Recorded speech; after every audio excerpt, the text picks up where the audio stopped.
Olá, boa noite. Começa agora o Jornal da Justiça desta segunda-feira, 22 de junho. A maioria do Supremo decide que lei paulista que impedir empresas que têm empregados condenados por discriminação de contratar com o poder público é inconstitucional. O caso foi julgado no plenário virtual da Corte e você confere também. Supremo decide que IPVA deve ser recolhido no estado de domicílio do proprietário do veículo. Ministro Gilmar Mendes dá 48 horas para o governo se manifestar sobre revogação de portaria que estimulava acesso de negros, indígenas e pessoas com deficiência em cursos de pós-graduação. O Conselho Nacional de Justiça aponta que taxa de retorno à prisão de pessoas soltas durante a pandemia é menor que 2,5%.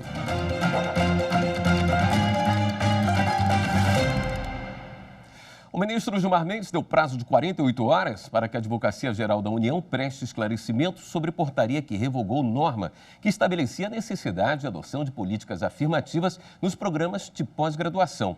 Entre as ações estavam o estímulo de acesso de negros, indígenas e pessoas com deficiência nos cursos. A revogação foi publicada na última quinta-feira, dia 18, assinada pelo então ministro da Educação, Abraham Weintraub, que anunciou que deixaria o cargo horas depois. O ministro Gilmar Mendes é o relator de 3 ações de partidos que questionam a medida. Em mais um julgamento concluído no plenário virtual, o Supremo decidiu que é inconstitucional a lei do Estado de São Paulo que impediu o poder público de contratar empresas que tenham empregados condenados por atos discriminatórios. Os detalhes dessa decisão com a nossa consultora jurídica, Karina Zucolotto. Olá, boa noite. Vamos conferir um dos julgamentos que foram realizados na semana passada no plenário virtual do Supremo Tribunal Federal, numa semana que teve início no dia 12 de junho, na sexta-feira do Dia dos Namorados, e terminou no dia 19 de junho, sexta-feira passada, meia-noite. Um desses julgamentos trata-se de uma ação direta de inconstitucionalidade da relatoria do ministro Marco Aurélio, que entendeu que a legislação atacada do Estado de São Paulo viola a Constituição no que tange à competência privativa da União para legislar sobre normas de licitação e contratação e direito penal. A lei de 1999 do Estado de São Paulo, ela foi vetada pelo vice-governador quando do seu encaminhamento ao Poder Executivo, mas o veto foi derrubado na Assembleia Legislativa. E essa lei proibia, porque foi declarada inconstitucional pelo Supremo, que a administração pública do Estado, seja a administração pública direta ou indireta, inclusive o Tribunal de Contas do Estado, pudessem contratar empresas fornecedoras de serviços ou de obras que tivessem o seu diretor, gerente ou empregados condenados por quaisquer dessas situações. 1. Condenado por crime ou contravenção penal pela prática de atos preconceituosos em razão de raça, sexo, idade, cor ou estado civil, ou ainda que fossem condenados pela prática de atos inibitórios, atentatórios ou impeditivos ao exercício livre do direito da maternidade e ainda que tivessem sido condenados por quaisquer práticas discriminatórias em relação a homens ou mulheres no momento da contratação para o emprego. O ministro Marco Aurélio, o relator, foi seguido por uma maioria que se formou para declarar a inconstitucionalidade da lei, entendendo que essa norma cria regras de licitação e que usurparia, portanto, a competência da União para legislar sobre esse assunto, além de tratar de matéria de direito penal também privativo da União. O ministro Luiz Roberto Barroso concordou com o ministro na procedência da ação e na inconstitucionalidade da norma, mas por fundamento diverso. Ministro Edson Fachin e Rosa Weber divergiram e entenderam que o Estado agiu dentro da sua competência suplementar para editar normas sobre licitação e que, portanto, não haveria qualquer inconstitucionalidade. Outros destaques dos julgamentos da semana passada nos julgamentos virtuais a gente traz aqui para você em breve. Também no plenário virtual, os ministros do Supremo decidiram que o IPVA deve ser recolhido no domicílio do proprietário do veículo.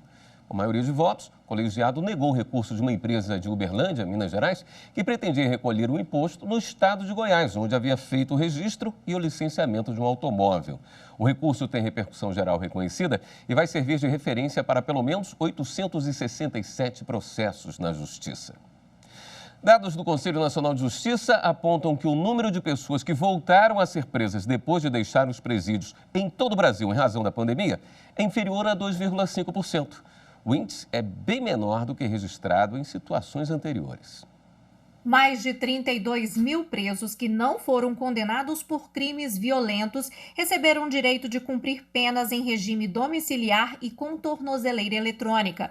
O número representa cerca de 4% da população carcerária do Brasil e o benefício foi concedido em razão da Recomendação 62, aprovada pelo Conselho Nacional de Justiça em março. A reavaliação dos condenados que fazem parte do grupo de risco de uma possível contaminação pelo novo coronavírus busca evitar mortes em massa nos presídios. Apesar da preocupação sobre o aumento da criminalidade nessa época de isolamento social, um levantamento de dados do CNJ comprova que os índices de reentrada de pessoas soltas são baixos. Segundo dados coletados pelo CNJ, em Alagoas, Ceará, Minas Gerais e Rio Grande do Sul, a porcentagem de detentos que cumprem penas alternativas e que foram presos por novos crimes nessa época de pandemia é de no máximo de 2,2%, índice considerado baixo e positivo.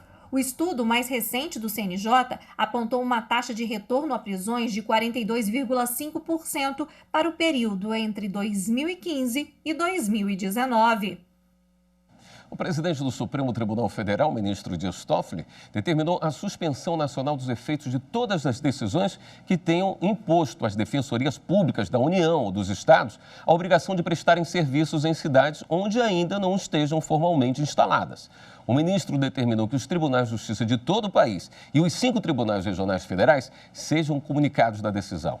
Segundo Toffoli, as decisões judiciais sobre o tema não têm o efeito de multiplicar os recursos econômicos e humanos necessários para a interiorização da Defensoria Pública, medida que enfrenta notória dificuldade. E a seguir, a polícia cumpre mandado de busca e apreensão em chácara que serviria de apoio a investigados por atos antidemocráticos e ameaças a autoridades. Voltamos já.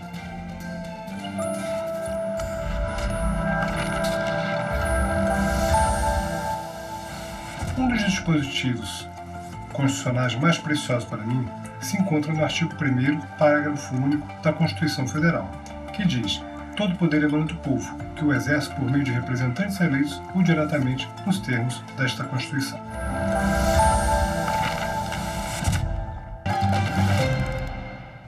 A Polícia Civil do Distrito Federal cumpriu mandado de busca e apreensão em uma chácara em Brasília, que servia de ponto de apoio aos grupos conhecidos como 300 do Brasil, Patriotas e QG Rural. Eles são investigados por supostos atos antidemocráticos e ameaças a autoridades. A operação contou com 30 policiais da Coordenação Especial de Combate à Corrupção e ao Crime Organizado do Distrito Federal. Os agentes foram até esta chácara localizada na região de Arniqueiras, cerca de 20 quilômetros da esplanada dos ministérios em Brasília.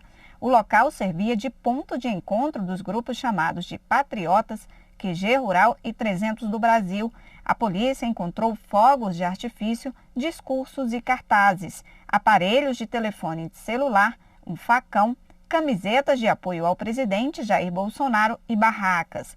Também foi encontrado um plano de ações que seriam praticadas em manifestações.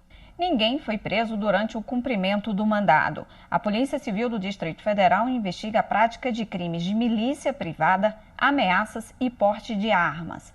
O dono da chácara onde foi encontrado o material é um fazendeiro de Goiás que está sendo investigado no mesmo inquérito que apura ameaças a autoridades e atos antidemocráticos. A polícia acredita que o material apreendido vai ajudar a identificar outros envolvidos e a saber quem financia esses grupos armados. No caso de comprovação de que se trata de uma associação criminosa ou uma milícia privada, nós apuraríamos também e serão indiciados os financiadores. Um dos grupos que usava o local é liderado por Sara Giromini, conhecida como Saru Inter. Ela continua presa na penitenciária feminina do Distrito Federal após ter a prisão temporária prorrogada pelo ministro do STF, Alexandre de Moraes. Ele atendeu ao pedido de prisão feito pela Procuradoria-Geral da República, que investiga financiamento de atos antidemocráticos e ameaças a autoridades. Sara Giromini também é investigada no inquérito das fake news no Supremo Tribunal Federal. A Caixa Econômica Federal foi condenada a pagar horas extras a uma tesoureira executiva que não recebia um salário compatível. A decisão é da 6ª turma do Tribunal Superior do Trabalho. A tesoureira da Caixa Econômica Federal alegou no processo que não tinha poder de chefia ou cargo equivalente, embora tivesse atribuições importantes e trabalhasse 8 horas por dia. Com isso, ela ajuizou uma ação para se enquadrar na jornada de 6 horas dos bancários e ter direito ao pagamento do período excedente como horas extras. No Tribunal Regional do Trabalho da 2ª Região, em São Paulo, o pedido da empregada não foi aceito. O TRT entendeu que ela se enquadrava na jornada excepcional do artigo 224, parágrafo 2º da CLT. O dispositivo afasta a aplicação da jornada especial dos bancários aos que exercem funções importantes. Segundo o regional, as atividades da tesoureira não eram meramente burocráticas, nem poderiam ser exercidas por qualquer bancário. A empregada recorreu. No Tribunal Superior do Trabalho, o relator do caso na 6ª turma, ministro Aloísio Corrêa da Veiga, observou que a questão é saber se a função desempenhada por ela poderia ser enquadrada como de confiança. Segundo o relator, o entendimento do TST é de que as atribuições do cargo de tesoureiro da Caixa evidenciam o exercício de função meramente técnica. Ainda de acordo com o relator, não basta o exercício de cargo comissionado com gratificação de função de no mínimo 1/3 do salário. Deve haver demonstração de que o empregado tenha poderes de chefia ou equivalente no exercício da função. A decisão foi unânime. O Superior Tribunal de Justiça determinou o prosseguimento de ação penal contra um empresário por festas que incomodavam os vizinhos. O habeas corpus julgado pelos ministros da 5ª turma pediu o trancamento da ação penal contra um empresário que promovia festas em um apartamento em São Paulo. De acordo com o Ministério Público do Estado, os eventos foram realizados entre novembro de 2016 e dezembro de 2018, produziam um barulho excessivo e perturbavam os vizinhos, mesmo em dias de semana. Por isso, ele foi denunciado com base na Lei de Contravenções Penais. No STJ, a defesa do empresário alegou, entre outras coisas, que a denúncia seria inepta por não apontar de forma exata as datas em que as festas teriam ocorrido. Alegou ainda que a afirmação de perturbação do sossego dos demais condôminos feita pelo Ministério Público é genérica. Mas, para o ministro Ribeiro Dantas, relator do caso, ainda que não tenham sido precisamente indicadas as datas das festas, foi apontado o período e, devido à quantidade de eventos ocorridos, seria desnecessário que eles fossem identificados de forma individual no oferecimento da denúncia. Diante disso, por considerar cumpridos os requisitos do Código de Processo Penal para o recebimento da denúncia, a 5ª turma do Superior Tribunal de Justiça rejeitou o pedido do empresário. Empréstimo consignado pode sim ser penhorado na folha de pagamento se ficar comprovado que os valores não são considerados essenciais para manter despesas básicas do trabalhador. Esse foi o entendimento da 3ª turma do STJ ao analisar o recurso de um devedor. A 3ª turma do STJ fixou o entendimento ao analisar o recurso especial de um devedor que, durante a execução de título extrajudicial, teve o valor de um empréstimo consignado depositado em conta penhorado pelo juiz. Para o magistrado, como o saldo era de empréstimo, não haveria impedimento ao bloqueio judicial dos valores.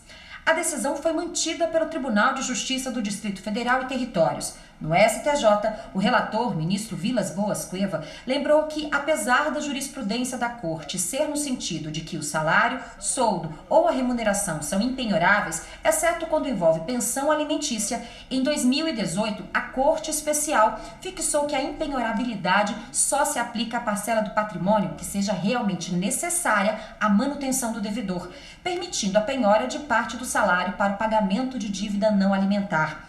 Em relação ao empréstimo consignado, o relator afirmou que os valores não são protegidos pela impenhorabilidade, salvo se o devedor comprovar que a quantia é necessária para a sua manutenção e da sua família, conforme prevê o Código de Processo Civil. Ao analisar o acórdão, o ministro concluiu que o TJDFT não avaliou a necessidade do valor discutido para a manutenção do devedor e da sua família. A turma determinou, assim, o retorno dos autos ao tribunal de origem. E o Superior Tribunal de Justiça também negou o pedido para retomada de pagamento em um contrato emergencial para a operação do SAMU no Rio de Janeiro. O presidente do STJ, ministro João Otávio de Noronha, negou o pedido da empresa Os Saúde Eireli para continuar recebendo os pagamentos do contrato emergencial firmado com o Estado do Rio de Janeiro para a execução do Serviço de Atendimento Móvel de Urgência, o SAMU 192. Em ação civil pública, ajuizada pelo Ministério Público Estadual, foram apontadas supostas irregularidades relacionadas à contratação de urgência pelo prazo de 180 dias, no valor total de R$ 166.500.000, a ser pago em 6 parcelas. A primeira instância da Justiça do Rio suspendeu novos pagamentos e determinou que, como já havia sido paga a primeira parcela de R$ 27.700.000, a empresa não interrompesse o serviço até o fim do prazo do contrato. O Tribunal de Justiça Estadual confirmou o entendimento.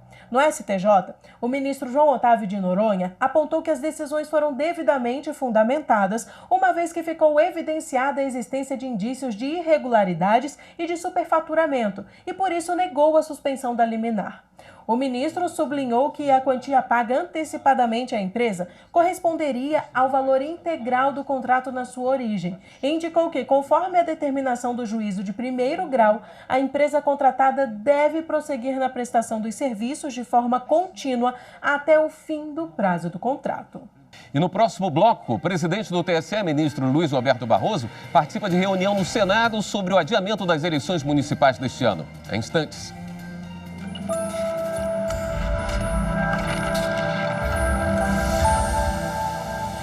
Uma condenação absoluta da tortura, do tratamento desumano e degradante, da escravidão e de todas as formas de violação à dignidade essencial do ser humano. Essa, para mim, é a grande conquista e o grande diferencial da Constituição vigente.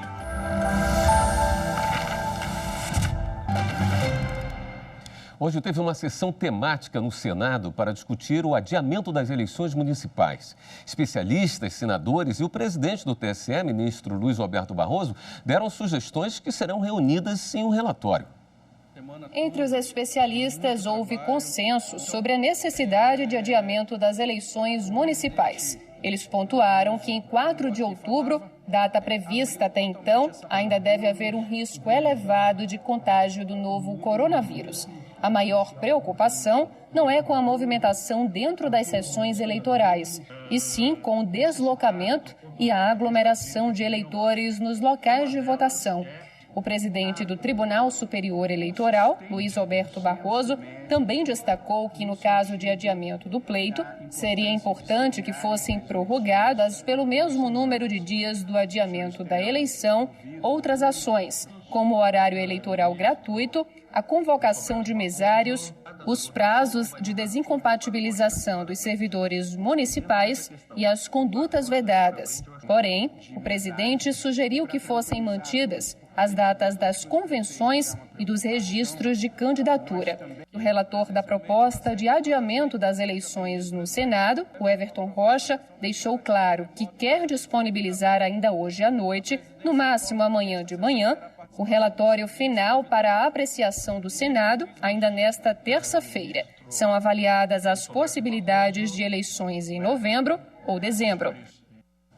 A Quinta Vara Civil de Guarulhos, em São Paulo, condenou um bar e restaurante a indenizar um jovem por danos morais. De acordo com o processo, o cliente estava dentro do restaurante quando seguranças o abordaram supostamente por estar com a camisa aberta, o que contrariava regras internas. O autor alega que quando se negou a abotoar a camisa, os seguranças começaram a ofendê-lo com xingamentos homofóbicos e tentaram expulsá-lo do local. Um outro segurança tentou agredi-lo. O dono do bar não conseguiu comprovar a inexistência do abuso. O juiz estipulou a indenização em R$ 25 mil. Cabe recurso da decisão. Mesmo no período de pandemia, a Justiça de Mato Grosso tem garantido atenção e agilidade nos processos relacionados ao campo. Várias questões que envolvem o cidadão que mora na área rural estão sendo resolvidas por meio de videoconferências.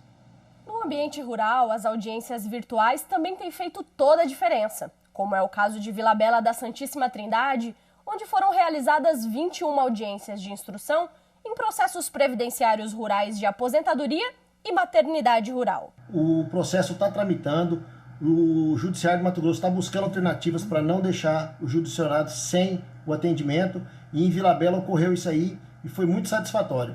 É instrumento de garantia da celeridade processual e tem enorme relevância para o trabalhador rural, que em geral é hipossuficiente e necessita da definição da sua situação previdenciária para recebimento do benefício, que, se deferido, vai ser de grande valia para o seu sustento e de sua família.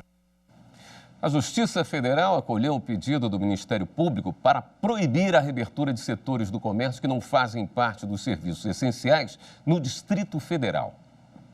A decisão afeta salões de beleza, academias, bares e restaurantes, setores que ainda não haviam sido autorizados a voltar a funcionar. O argumento é que a liberação das atividades vai impedir que o Distrito Federal garanta 60% do isolamento social recomendado pela Organização Mundial de Saúde.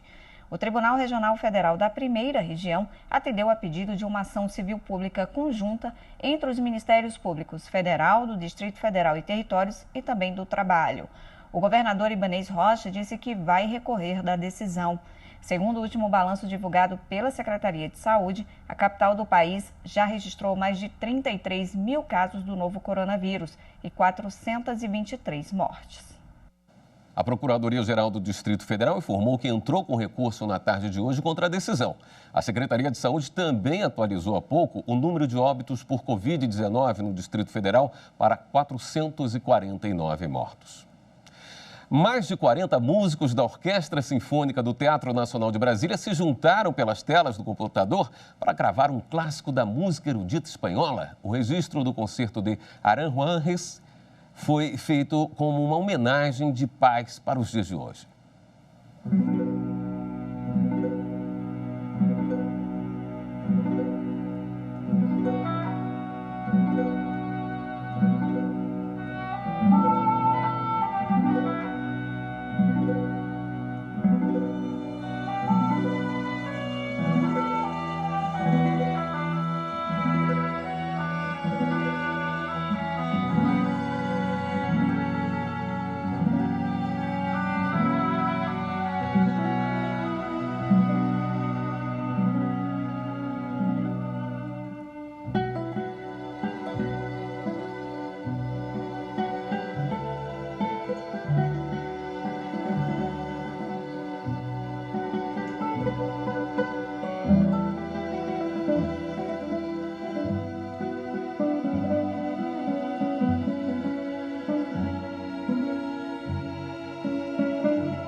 Esta edição do Jornal da Justiça fica por aqui.